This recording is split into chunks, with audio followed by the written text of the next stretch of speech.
Ma'am, it is a good offer I'm giving you. May I know why you're rejecting, ma'am? You don't like this offer and there is a trust issue, ma'am. Tell me. Residents in Qatar have recently experienced a drastic increase in the amount of spam calls. Victims report being flooded with calls from scammers demanding personal and sensitive information.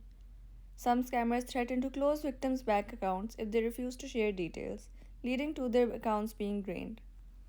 According to Visa's Stay Secure study, 91% of residents in Qatar miss any warning signs of the spam calls at all. Some victims believe that they are not the only ones to blame. To discuss how these victims fall prey to these scam calls, we decided to talk to someone who has been scammed recently. I received this call from a number which seemed it was a toll-free number from the CBQ, and I answered, and they were they had my details already with my bank account. So all they wanted and all they asked for was my QID number. So I gave them my QID, and that's it. They didn't ask for anything else, and they wanted the OTP, but I didn't give it out. But then sometime later, I received a notification, and it was about an unusual transaction from my account. And then I called up the bank. I told the entire story. They were denying any responsibility over this, and they did not help me out. And clearly there was a breach of privacy, as else how would they have my bank details? And then they just hung up on me. There were no help for me, and that's it. And I lost over like 5,000 riyal from my account. A customer claiming that the account, they had the account number, doesn't necessarily mean the bank provided the account number. It could have been another source also. However, if it does come to light that there was a security breach at the bank, then it's a totally different path.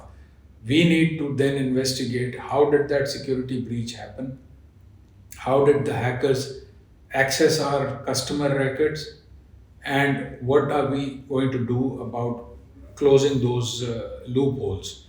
While majority of the people lose money when they fall victim to these schemes, some are even roped into the process of making these scam calls without even knowing they are doing so. Majority of these spam calls come from call centers operating in Africa and South Asia. Someone reached out to me from university for a job vacancy that was available at a company that was allegedly working for banks in the Middle East. What we did was we asked people for their Qatar IDs, for their CPRs, for their ID numbers basically, and then we put it into a system, an application that was given to us by the company. And then after a while in this job, I started getting random calls telling me, why did you guys steal our money? What are you guys doing? And all of that. I reported it to my manager. It basically was a company that was committing fraud, and it had a lot of scammers that stole people's money. The Sudanese police reached out to me, and then I gave them all the information that I had based on my experience for 1 month.